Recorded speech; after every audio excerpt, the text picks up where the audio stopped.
Masarap mangolekta ng kaibigan kaysa mangolekta ng kalaban. Ako po inyong lingkod, tagapanood TV. Isang masagana at mapayapang araw po sa ating lahat. Welcome back po dito sa ating YouTube channel at Facebook page. Panibagong araw, panibagong reaction video po ulit tayo mga tagapanood. At ito po ay galing sa channel ni ibang klaseng balita. Nasa description po yung link na kanyang channel. Bisitahin po at pakisuportahan na rin. Pero po bago po tayo magpatuloy, nais ko lang po kayong imbitahan lalong-lalo na po sa mga bagong napadaan lang dito sa ating channel na wag po sanang kalimutan na mag-subscribe. Hit na rin po notification bell para lagi pong updated sa mga bago pang video na ating ilalabas. Share, like, and comment din po kayo mga tagapanood, atin yung babasahin at pupusuan. So simulan na po natin ang ating reaction video sa araw na to mga tagapanood. Let's do this!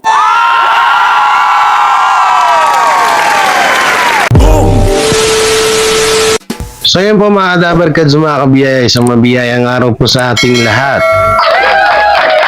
So ngayon ito may papanoorin tayong video ni Alden Richard. Good news din, mapatungkol kay Zombie. So mamaya natin ang pag-usapan, dito muna din tayo. Dito kasi sa video to, nung pinanood ko siya mga Dabarkads, kwento ko muna si Diyan lang kayo. Alis agad. Kasi dito, napagtanto ko, natatandaan niyo yung interview ni Marian Rivera kay yung about sa kung mag-guest ba siya sa Tito Vic and Joey. So, ang sagot niya, syempre kung nasa poder o nasa bahay ng GMA, ay pwede siyang mag-guest. No? Kasi nga, ito kasi dito mga Kadabarkads dito sa video to.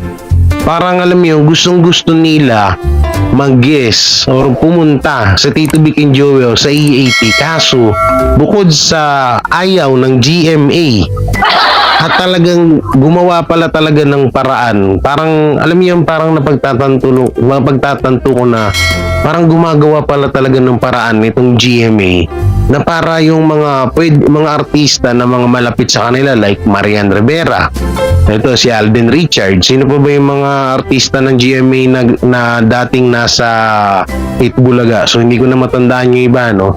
So parang alam niyo yun, parang pilit pala talaga nilang or gumawa talaga pala sila ng paraan para hindi makita or pumunta tong mga artista na to, katulad ni Alden Richard na gustong mag-guest sa Tito Vic and Joey kaso ayaw ng GMA. At ito, hindi rin ako naniniwala na parang nasa kontrata nila kasi kung ito matatandaan nyo, diba? Ito kung matatandaan nyo mga Kadabarkads, diba yung panahon ng TVJ ay nasa GMA pa, diba nakikita natin sa TV5 si Vic Soto? Diba natatandaan nyo yun? Pag may ano siya dun ano ba yung i-comment nyo na lang dyan sa baba kung matatandaan nyo, may isa siyang segment sa TV5, diba?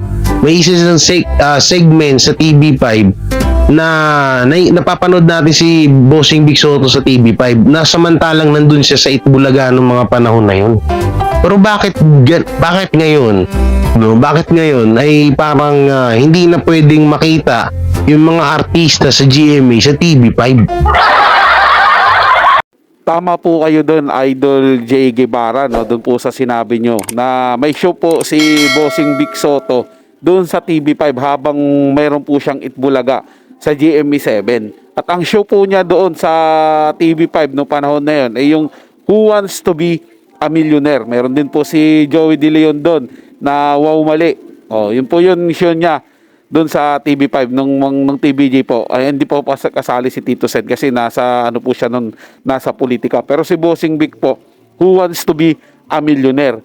Ang kaibahan nga lang po noon, kaya po si Bossing Vic pwede nyo mapanood sa TV5. Kahit sa anong channel pwede siyang lumabas dahil wala naman po siyang exclusive contract para sa GMA7. Hindi po siya artist ng GMA7.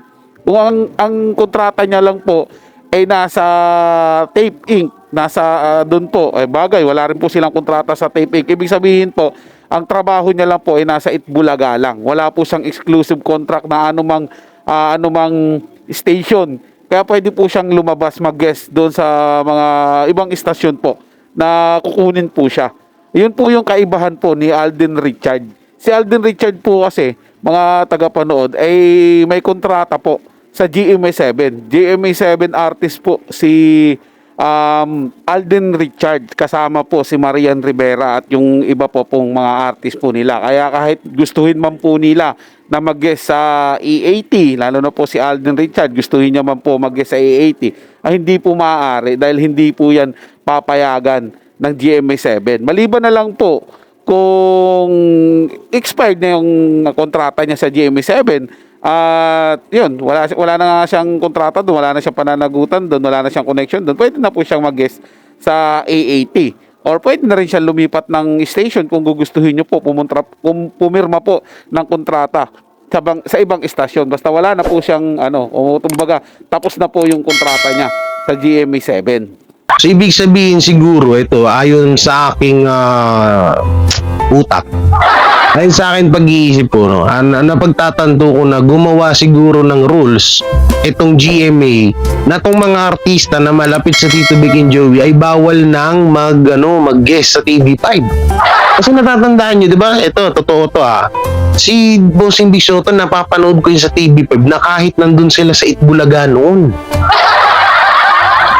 Pero bakit ngayon bawal na yung mga artista na mag-guest sa Tito Vic and Joey? Ito, panoorin natin, no? Alden Richards na plastikan sa mga pinagagawa ng GMA Kapuso Network laban sa TVJ. Malungkot po ako na parang hindi na ako makakabalik. Alam niyo naman po kung saan ako galing. Hindi po yun sa TVJ and sa Itbulaga. Pagsubok po sa amin tong lahat Hindi man po ako plastic Hypocrite naman po ako siguro kung ganun ako, di ba? With those words, hindi ko na kailangan magpaliwanag. Basic human rights mo Karapatan ko po yan yung pagiging tao ko sa harap nila. Pakinggan nyo mabuti itong video Sa ko, mga idol, mayroon naman tayong bagong chika sa inyo. Oh, sige na, bilisan mo na. Bago yan, welcome sa channel. Puro ka promote Ibinahagi ni Alden Richards ang pinaguguyang pambansang day na tinanggihan niya ang alok ng pamuluan ng GMA Network na maging guest sa isang noontime show. Ito ay naganap noong July 1, 2023 sa kasagsagan ng labanan ng tatlong pangunahing noontime show sa bansa. Sa ulat ng Manila Bulletin, ibinalita na sinabi ni Alden na pinakinggan ng GMA Senior Vice President na si Atty. Annette Bozon Valdez ang kanyang panig tungkol dito. Kahit na nasa ibang tahanan na ang TVJ at iba pang legit na bark ads, mananatili pa rin sa puso ni Alden ang mga dating kasamahan. Pagamat hindi siya kasama sa kanila dahil sa kanyang kontrata sa Sparkle GMA Artist Center at sa Kapuso Network, sinabi niya na mananatili ang kanyang puso para sa kanila. Kaya tinanggihan daw ni Alden ang alok na mapanood sa isang noontime show na katapat ng E80 sa GMA Network. So ito pa pala, sumabit. Ito pa pala, nung mga panahon pala na yun, itong si Alden Richard gustong ipag-guest sa Itbulaga, sa Revamp. So sa madaling salita, parang gusto nilang magalit ang Tito Vic and Joey kay Alden. Kasi nga, diba, isipin nyo mabuti. Etong si Alden, alam naman ng GMA na mahal ni Alden ang Tito Vic and Joey dahil isa yan sa mga nagpasikat sa kanya. Isa yan sa mga bumuhat or umangat sa karir niya, di ba? Pero pilit na inaano ng GMA na mag-guest itong si Alden Richard nung kasagsagan ng issue na yung pag-airy ulit ng Tito Vic and Joey ng July 1. No, ewan ko lang kung napanood nyo na to sa ibang mga vlogger pero ito yung nakikita ko kasi dito, parang pilit na pinag-aaway ng GMA si Alden Richard at Tito Vic and Joey. Anak ng teteng. Kasi nga, biruin mo talagang yung sinasabi ng GMA na nasa gitna lang sila, kalokohan yun Well, to kalokohan yun, yung sinasabi nila na nasa gitna sila, na wala silang kinakampihan, pero tingnan nyo yung ginagawa nila ngayon. Diba?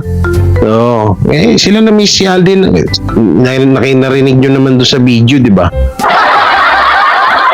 Ito po yung arangkada, mga tagapanood, yung unang buwan ng arangkada po ng A80 sa TV5.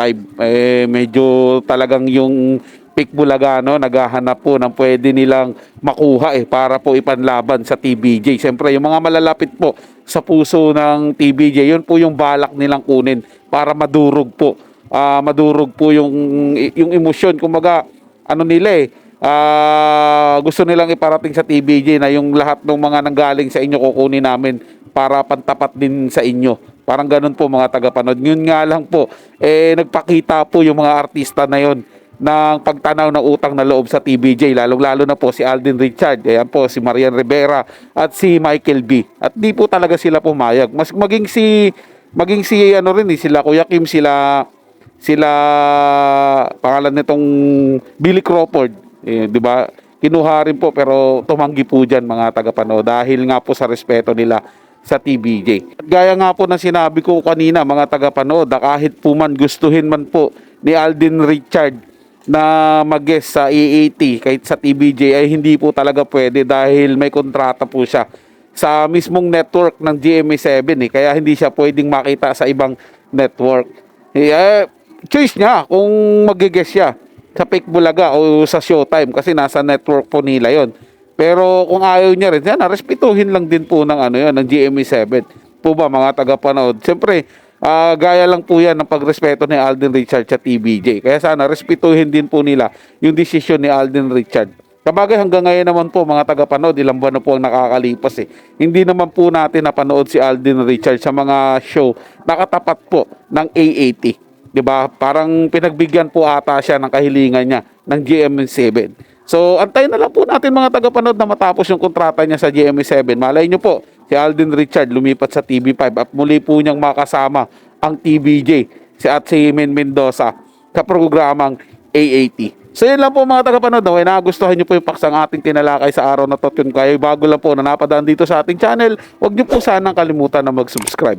Hit nyo na rin po notification bell para lagi po kayong updated sa mga bago pang video na ating ilalabas. Share, like, and comment din po kayo mga tagapanood, ating nang babasahin at pupusuan. So hanggang sa muli po, ito yung Tagapanood TV. Komento at opinion lamang, wala pong personalan. Paalam po at mabuhay po kayong lahat.